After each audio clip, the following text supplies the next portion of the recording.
balita na ika'y mawiwili. Mga nagbabagang kamao, mga buksi. So mga par, hindi pa nga po nangyayari ang exhibition fight ng ating pambansang kamao Manny Pacquiao kalaban si Roquilla Anpo. Nagpapapiyaw na po si Boss Manny mga idol. Natuloy daw ang kanilang negosasyon sa laban kontra sa WBC welterweight champion Mario Barrios. Na posible daw sa November mangyayari ang bakbakan. Bagamat sa natapos nga po mga idol, ang competitive na sagupaan ni Roquilla Anpo at Manny Pacquiao. At nakita natin mga idol na hindi na ganun kabagsik si Pacman sa bakbakan sa ring. Kung saan mga idol, prangka na po na sinabi ni Pacman mga idol na willing daw siya natanggapin ang hamon ni Ryan Garcia para sa isang exhibition fight sa kanyang susunod na laban, at kung bibigyan pa daw siya ng opportunity ng Rising Federation na lumaban sa kanilang pinakamagandang boxing event sa Japan. At sa naging reaction naman po ng mga Pinoy boxing fans mga idol matapos magpakita si Pacman ng indikasyon na gagawa ulit ito ng exhibition fight sa Japan, parang nagpapahiwatig lang daw ito mga idol na hindi na daw nito itutuloy ang pinaplano nitong laban kay Mario Barrios para sa WBC title fight. At isa pa mga idol, maraming kumakalat na rin po na kwento sa social media,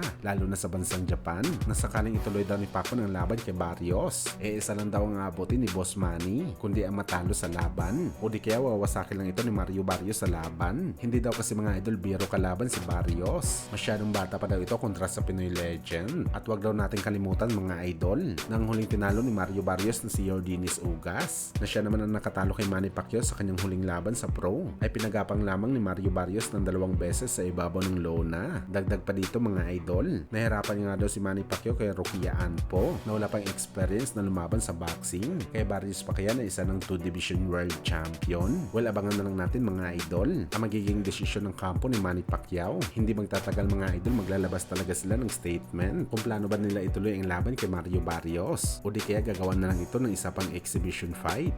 Samantala speaking kay Manny Pacquiao mga idol, bukod pala sa mga sinabi ni Roquilla Anpo na malakas daw sumuntok si Manny Pacquiao sa bakbakan, pinuri din nito mga idol ang pagiging matibay na fighter ng Pinoy legend. Nagulat daw si Anpo na kaya pala sumalo na malalakas na kamao ni Pacman, kaya ito daw ang dahilan mga idol kung bakit hindi daw siya nakakuha ng knockout kontra sa Pinoy legend. Pero gayon pa man mga idol, hindi talaga maitatago ni Roquilla Anpo ang kanyang kasiyahan dahil nakapalitan ito ng suntok sa bakbakan, ang kinikilala na isa sa mga goat ng boxing sports.